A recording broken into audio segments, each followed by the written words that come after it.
లోకం ఒక మాయని తెలుసుకున్నాను, ఏది నా సొంతం కాదనుకున్నాను. ఈ లోకం ఒక మాయని తెలుసుకున్నాను, ఏది నా సొంతం కాదనుకున్నాను.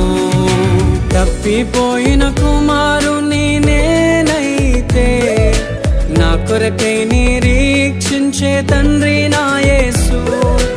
తప్పిపోయిన కుమారుని నేనైతే, నా కొరకై నిరీక్షించే తండ్రి నా యేసు.